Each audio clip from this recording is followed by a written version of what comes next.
Dan pemirsa di studio TV One saat ini sudah hadir Pak Amir Syah Tambunan di sini yang mewakili MUI ya Pak ya.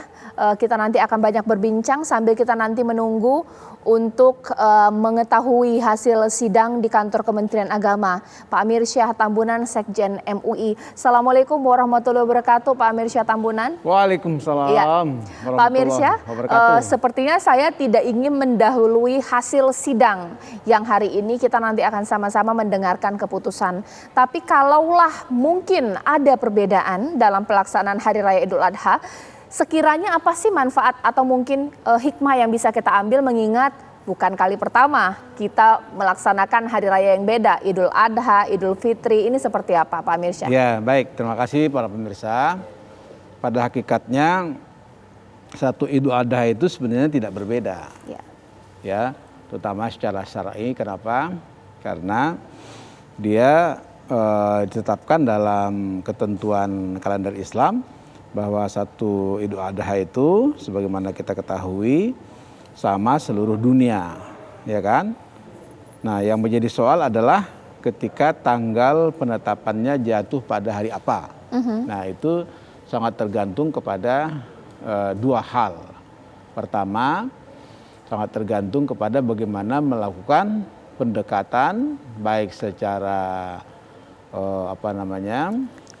ru'yah maupun secara hisab. Nah, dua metodologi pendekatan ini sesungguhnya tidak ada dikotomi, yaitu tidak ada semacam pemisahan, tetapi bagaimana mempertemukan, ya, sehingga ada titik temu di dalam melihat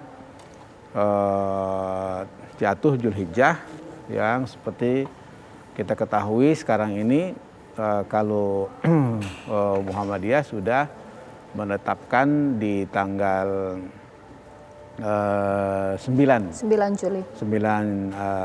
Juli tahun 2022. Nah, sekarang tinggal bagaimana melihat atau menyaksikan bulan ini sehingga nanti bisa kita pertemukan ya antara hisab dan ru'yah ini. Dan menurut hemat saya potensi persamaan itu lebih mendekati gitu Pak daripada perbedaan itu sendiri. Jikapun mungkin ada perbedaan, maka ya bagi kita perbedaan itu sudah sesuatu yang lumrah, sesuatu yang biasa, begitu Mbak. Ya, karena itu baik. Saya menghimbau di tengah-tengah kepada masyarakat supaya tidak mempersoalkan perbedaan jika terjadi. Tapi saya berharap sidang isbat hari ini memang mampu untuk melakukan pendekatan terhadap dua metodologi, baik hisab maupun ru'yah itu sendiri. Oke, mungkin ditahan dulu Pak Amir Syah. Sekarang kita akan memantau bagaimana pantauan malam hari ini di Makassar. Apakah hilal sudah terlihat? Rekan kami sudah siap mengabarkan dari sana, Syamsul Ma'arif. Bagaimana malam hari ini di Makassar? Apakah hilal sudah terlihat? Ya, Caca dan Mirsa, untuk pemantauan hilal di Makassar, Sulawesi Selatan. Tadi pemantauan dilakukan di rooftop Mall GTC, Jalan Tanjung Bunga Makassar. Tadi dari pantauan kami, tim dari BMKG Wilayah 4 Makassar bersama dengan Stasiun Geofisika Kabupaten Goa. Juga ada satu tim dari Ormas Islam Wahda Islam yang turun melakukan pemantauan di rooftop Mall GTC Tanjung Bunga. Tadi pemantauan mulai dilakukan pukul 18:41 waktu Indonesia Tengah hingga pukul 18:10:50 waktu Indonesia Tengah. Jadi ada sekitar 10 menit 9 detik waktu yang digunakan oleh tim pemantauan hilal untuk memastikan apakah hilal pada hari ini nampak atau tidak. Tadi dari pantauan kami, dari informasi yang kami dapatkan dari tim pemantauan dari hitungan sementara tadi menyebutkan bahwa memang pada hari ini tanggal 29 Juni ketinggian hilal sudah positif atau sudah plus berada di atas ufuk, yakni 1 derajat 41 menit 41 detik dengan posisi bulan berada di 4 derajat 33 detik 45 menit 45 detik, bulan berada di sebelah utara atas matahari. Itu hasil dari perhitungan yang sudah dilakukan oleh tim BMKG wilayah 4 Makassar. Namun berdasarkan dari ketentuan yang menyebutkan bahwa sebenarnya sudut elongasi atau posisi bulan 6 derajat, kemudian dengan tinggi bulan sekitar 3 derajat baru dikategorikan sebagai bulan baru atau masuki bulan baru seperti itu. Namun dari hitungan tadi menyebutkan bahwa tinggi bulan saat ini hanya berada sekitar 4 derajat. Posisi bulan 4 derajat, kemudian tinggi bulan 1 derajat ini tentunya tidak termasuk dalam kategori untuk penentuan bulan baru. Memang tadi setelah pemantauan dilakukan, kemudian Ketua Tim Rukyatul Hilal Sulawesi Selatan menyebutkan bahwa ada dua hasil yang ditemukan bahwa memang pada hari ini hilal tidak teramati, jadi kemungkinan ada perbedaan pelaksanaan Idul Adha. Ada yang menetapkan bahwa Idul Adha nantinya jatuh pada tanggal 9 Juli 2022, namun ada juga yang akan melaksanakan Idul Adha tanggal 10 Juli 2022 mendatang. Namun tentunya hasil dari pemantauan hilal pada harinya akan akan dilaporkan ke Kementerian Agama di Jakarta untuk kemudian ditetapkan oleh pemerintah apakah nantinya pelaksanaan Idul Adha tanggal 9 Juli ataupun tanggal 10 Juli. Namun secara teknis pengamatan untuk wilayah Makassar di lokasi pemantauan tadi yang kami ikuti bahwa hilal di tempat ini atau di Makassar, wilayah Makassar Sulawesi Selatan tidak teramati. Ada beberapa faktor yang memang juga sangat mempengaruhi pemantauan, di antaranya adalah tadi ketika proses pelaksanaan pemantauan dilakukan memang kemudian posisi bulan di bagian ufuk awan juga cukup tebal, sehingga tentunya ini sangat mempengaruhi pengamatan dari tim yang turun melakukan pengamatan pada hari. Namun hasil yang diperoleh bahwa pada hari ini pemantauan hilal untuk penentuan bulan baru Zulhijjah untuk wilayah Makassar tidak teramati. Itu tadi laporan dari yang kami dengar dari tim baik dari BMKG maupun Ormas Islam yang melakukan pemantauan pada hari ini. Itu dulu, Caca, saya akan kembalikan ke Anda di Jakarta. Ya, terima kasih Syamsul Ma'arif mengabarkan langsung dari Makassar.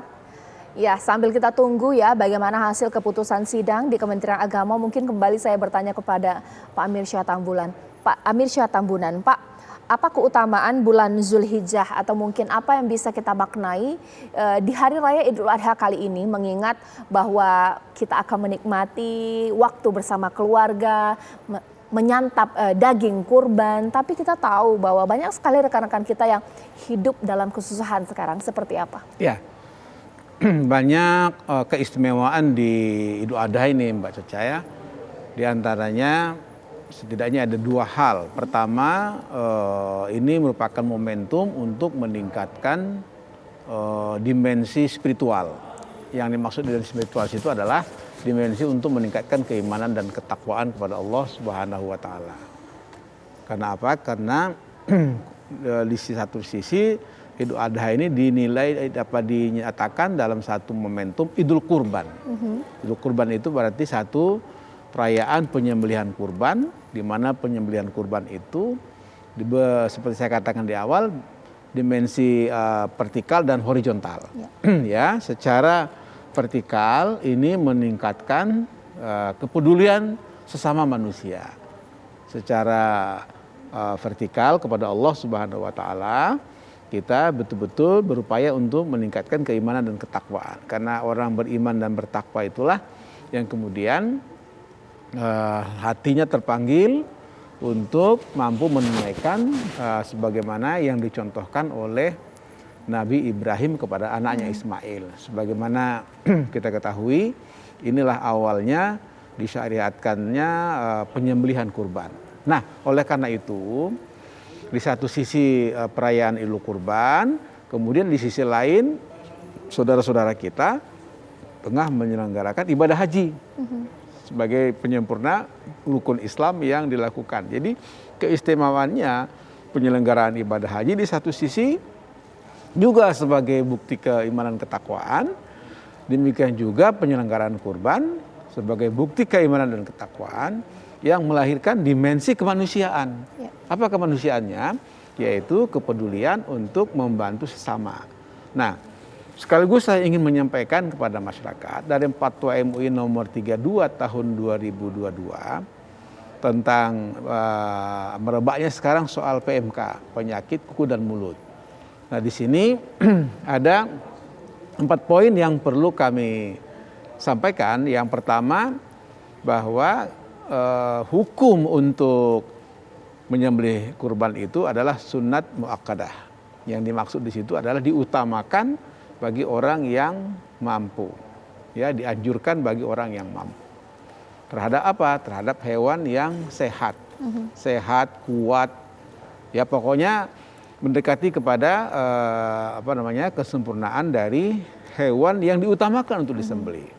Nah, yang kedua, kalau hewan itu mulai kelihatannya katakanlah sapi, ya, kerbau, mulai kelihatannya ada ciri-ciri terkena PMK, misalnya kukunya atau kelihatan mulai ada lendir, ya kan? Kalau masih ringan, kelihatannya itu masih boleh. Itu yang kedua. Yang ketiga, kalau dia sudah penyakitnya berat, ya kan? Ciri dia berat, sudah lemah, sudah nggak mau makan, sudah nggak bisa berdiri, maka itu tidak boleh dijadikan sebagai hewan kurban. Nah, yang ketiga, kemudian kalau dia sudah kena PMK, penyakit kuku dan mulut, bisa disembelih, disehatkan, ya, di antara hari tasyrik 10 dan 13, maka dia dinyatakan sebagai hewan kurban yang dikurbankan. Nah, sebaliknya yang keempat, kalau dia kemudian sembuh tapi sudah lewat hari tasyrik Idul Adha, dia disembelih, tidak lagi bermakna hewan kurban, tapi dia hanya sedekah. Ya. Nah, ini penting disampaikan kepada masyarakat supaya kita secara cermat memilih hewan kurban yang sehat. Okay. Agar apa? Agar mendapat keutamaan penyembelihan kurban tersebut. Oke, ditahan dulu Pak Amir Syah, mungkin sekarang saya akan ke Yogyakarta untuk mengecek kesiapan rekan saya apakah sudah siap mengabarkan langsung dari Yogyakarta, Arga Dumadi, untuk memantau hilal di sana dari Sleman, Yogyakarta. Arga. Ya, Caca dan pemirsa, kami kabarkan kepada Anda bahwa untuk di Yogyakarta sendiri, pemantauan dilakukan di pos Bela-Belu yang berada di Bantul, daerah istimewa Yogyakarta. Dan proses dari pemantauan ini sudah berakhir sekitar pukul 17.30 waktu Indonesia Barat tadi, selepas matahari terbenam di wilayah ini. Yang mana memang pemantauan tadi dilakukan oleh beberapa pihak, tentu saja yang utama adalah dari Kemenak Kanwil Daerah Istimewa Yogyakarta, kemudian juga ada dari BMKG Kabupaten Sleman yang turut membantu jalannya pemantauan pada hari ini.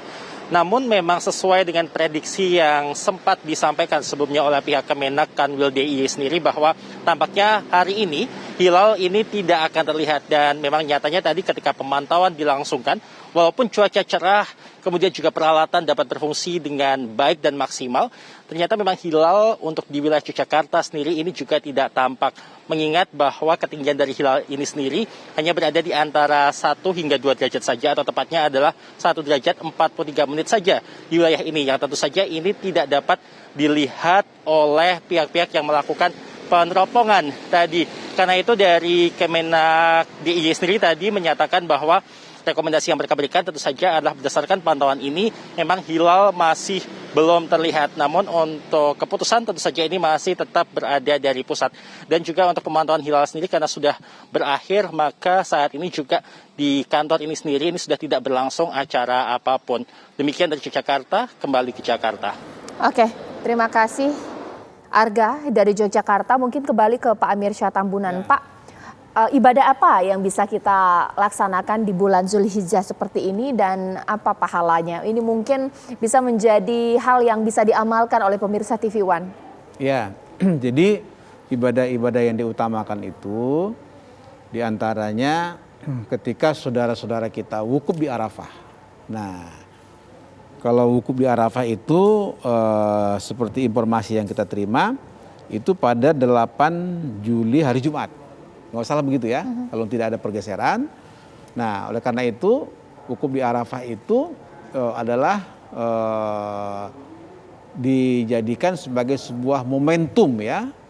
Momentum untuk apa? Untuk merenung, melakukan introspeksi terhadap diri sendiri. Ya, bagi saudara-saudara kita yang tengah menunaikan ibadah haji, kita intinya kembali kepada bagaimana kita mengenal diri kita, ya, bagaimana kita mengenal Allah, mendekatkan diri kepada Allah. Itu satu momentum wukuf di Arafah yang dimana ketika saudara-saudara kita wukuf di Arafah, maka kita disunahkan untuk menjalankan ibadah puasa sebagai sebuah sunnah Nabi yang memang dianjurkan atau diutamakan oleh Nabi Muhammad Rasulullah SAW. Jadi di antara amalan-amalan itu ada puasa, ada tadi berkurban, ya, dan ada amalan-amalan yang sesungguhnya bagi saudara-saudara kita yang menunaikan ibadah haji diutamakan memenuhi rukun dan syarat haji itu supaya terpenuhi dengan baik. Dalam rangka apa? Kesempurnaan untuk penyelenggaraan ibadah haji. Misalnya Mbak Caca, ya, kalau saudara-saudara kita itu sudah melakukan tawaf, sa'i dan seterusnya, ya. Demikian juga sudah melakukan wukuf di Arafah, kemudian dia termasuk juga sholat yang sudah diperintahkan oleh Allah, termasuk sholat-sholat sunnah, maka itulah yang kemudian untuk menyempurnakan penyelenggaraan ibadah haji, dan kita sebagai umat Islam, ya, di Indonesia turut mendoakan agar saudara-saudara kita itu secara mudah dimudahkan oleh Allah sukses untuk menyelenggarakan ibadah haji, karena balasan yang diberi oleh Allah itu al-hajjum mabrur laisal jaza illal jannah. Jadi Allah memberikan balasan yang luar biasa, surga Jannatul Naim bagi saudara-saudara kita yang menyelenggarakan ibadah haji dengan sukses tanpa halangan dan rintangan apapun. Nah, sekarang kalau kita lihat kondisi di Tanah Suci Mekah, seperti kita lihat di layar kaca TV kita itu, panasnya sekarang kan amat tinggi sekali, ya. Hampir berapa sekarang? Sekitar 40-an, ya, kalau nggak salah, ya.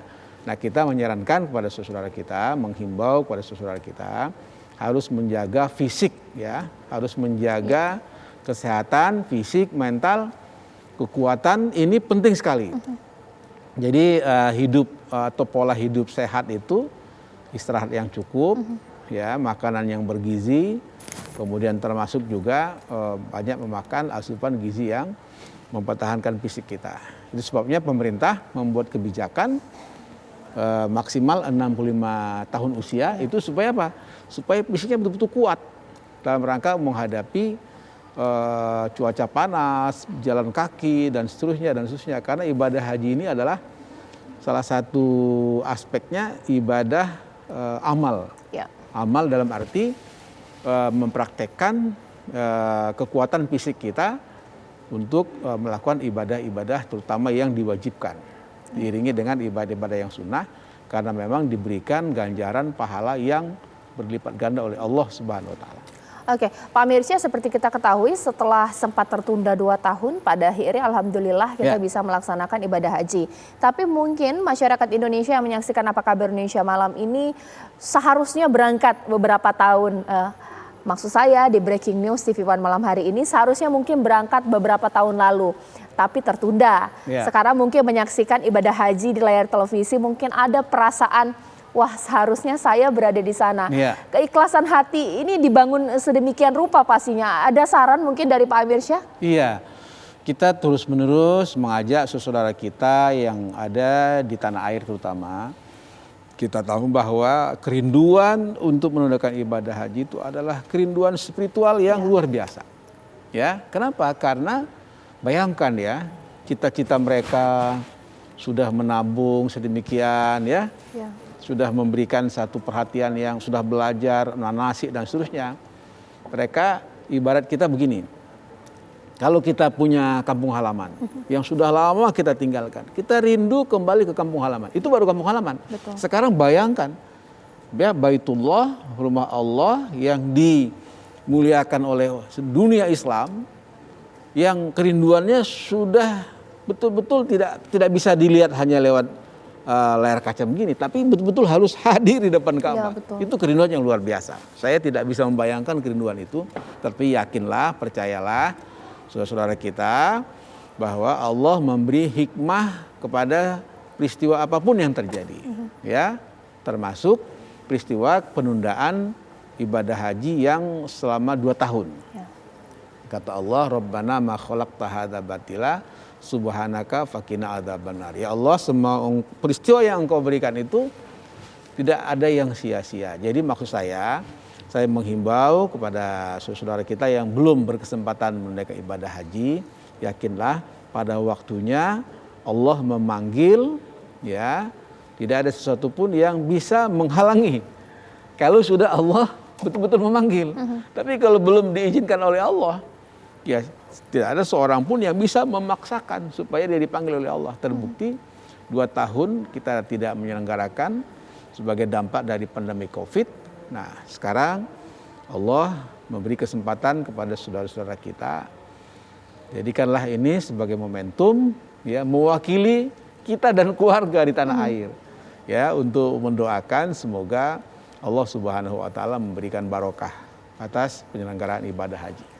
Lantas bagaimana dengan pembatasan aturan umur, Pak Amir Syah Tambunan? Saat ini kan harus di bawah 65 tahun, sehingga yang berada usia di atasnya ini agak sedikit galau lah istilahnya. Apakah ini kebijakan akan berlaku seterusnya atau sementara? Apakah mungkin saya harus mengikhlaskan untuk tidak berangkat haji? Nah, ini seperti apa, Iya, Pak Kiai? ini kita sudah banyak melakukan diskusi, ya, terutama dengan seorang pejabat dirjen penyelenggara ibadah haji, Prof. Hilman Latif. Karena kan di sini sebenarnya pokok pangkalnya bagaimana konsep orang yang mampu menunaikan ibadah haji. Ya. Itu yang disebut dengan istitoah.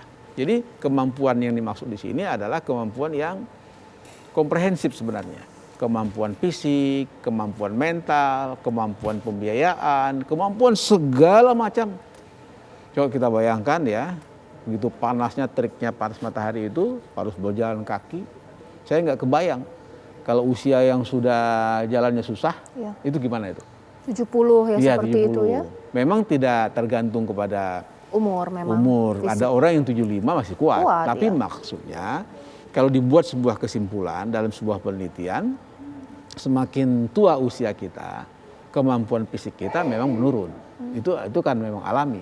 Sunatullah itu. Ya. Nah, karena itu kebijakan 65 tahun itu menurut hemat saya kebijakan yang saya yakin itu salah satu kebijakan yang untuk menseleksi, ya, apa yang dimaksud dengan istitoah itu, kemampuan itu. Nah, ke depan kita berharap yang di atas 65, kalaupun misalnya masih ada yang berangkat, itu satu persatu harus diseleksi. Ini kan semacam, kalau dalam sebuah penelitian itu semacam, ya, apa namanya itu, ya, semacam sampling yang kalau 65 ke bawah itu diperkirakan fisiknya, ya, lebih kuat dari yang sudah di atas, kira-kira begitu. Ya. Nah, sekarang setelah itu ada usia yang di atas 65 masih kuat, 70 masih kuat. Nah, itu satu persatu nanti saya menyarankan, ya, saya merekomendasikan itu betul-betul dites fisiknya. Kalau memang betul-betul sudah agak mampu lagi, ya kan, walaupun dia sudah terdaftar haji, ya kita minta secara ikhlas untuk tidak berangkat haji, tapi bisa ditugaskan atau diwakilkan kepada keluarga yang betul-betul memenuhi persyaratan. Ya, misalnya orang tua yang sudah tua, yang sudah sepuh, ya anaknya yang punya kemampuan, ya monggo bisa ditugaskan kembali, dan tentu melalui prosedur administrasi yang sebagaimana ditetapkan oleh Kementerian Agama, gitu. Tapi dalam Islam sebenarnya ketentuan untuk berhaji ini lagi-lagi kita harus ulangi, ya, Pak Kiai, ini seperti apa sih? Iya, sebenarnya ketentuan berhaji itu yang dikatakan berhaji itu wajib itu kan cuma sekali. Ya. Itu saja patokannya. Jadi adapun yang beberapa kali itu hanya merupakan sunnah yang tidak sama nilai pahalanya dengan yang satu kali. Tapi yang penting dia memenuhi syarat rukun yang sudah disepakati, yang ditetapkan oleh para ulama dan nas-nas yang terdapat di dalam Al-Quran dan hadis. Oleh karena itu, kesempatan berhaji kepada saudara-saudara kita yang belum pernah haji, saya juga menyarankan berilah kesempatan kepada mereka, kecuali petugas, ya. Kalau dia petugas memang ya dia harus orang yang berpengalaman, yang menguasai lapangan sehingga dia bisa membimbing. Ya, membimbing saudara-saudara kita yang belum pernah menyelenggarakan ibadah haji. Oke, Pak Kiai, kalau sekarang kita melihat ya mindset dari anak muda sekarang karena jadwal tunggu yang memang begitu panjang untuk berhaji, terkadang anak muda yang mungkin secara finansial punya dana untuk berangkat ke Tanah Suci memilih untuk ya sudahlah yang penting saya umroh saja. Karena mungkin haji ini akan sulit didapat dengan jadwal tunggu yang begitu panjang. Boleh tidak dalam Islam? Saya menyarankan betul bahwa umroh itu salah satu alternatif. Salah satu alternatif. Itu yang kemudian sering kita sebut dalam istilah fikihnya adalah haji kecil ya. Jadi orang yang sudah umroh, orang yang sudah haji, bedanya apa kira-kira? Nah, bedanya di situ ya diantaranya kalau haji itu kan memang betul-betul kesempurnaan penyelenggaraan ibadah haji yang sebagaimana disebutkan di dalam rukun Islam itu sendiri, bahwa haji itu merupakan bagian dari rukun Islam yang kelima itu. Nah, adapun umroh itu semacam tanda petik haji kecilnya lah kira-kira begitu. Yang bedanya tidak menyelenggarakan wukuf di Arafah, ya kan? Adapun sa'i, adapun tawaf itu sama saja, ya. Nah, sekarang pahalanya kira-kira sama tidak? Tentu beda, tentu beda. Ya namanya haji ya, itu orang kesempurnaannya termasuk seperti wukuf di Arafah itu kan sebuah momentum yang tidak ditemukan di dalam penyelenggaraan umroh. Gitu. Di Indonesia banyak sekali masyarakat yang memang sudah mengikhtiarkan diri secara dana, waktu untuk setidaknya berhaji satu kali. Tapi sebenarnya kita ini juga menarik untuk kita refleksikan diri. Sebenarnya setelah berpulang kembali ke tanah air, sudah berhaji.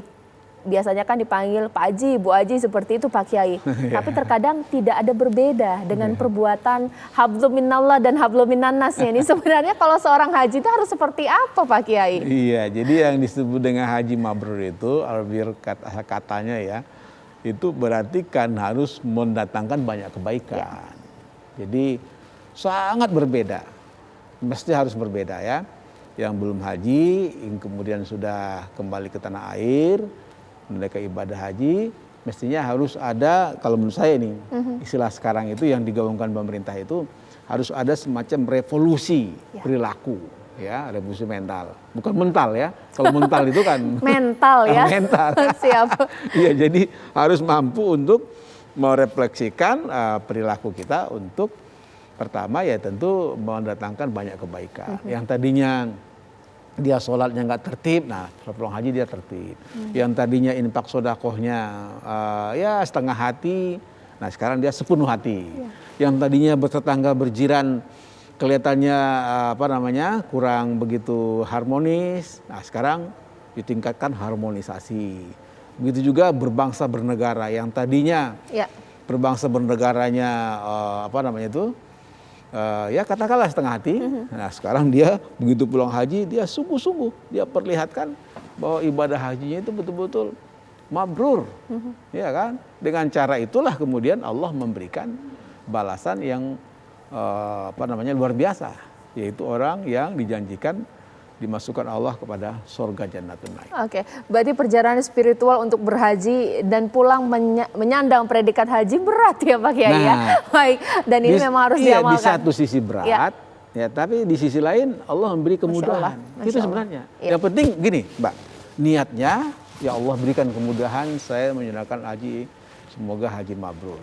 Jadi bukan kemudian kita diberat-beratkan ya, akhirnya kita tanggung jawabnya ada ya. Baik-baik.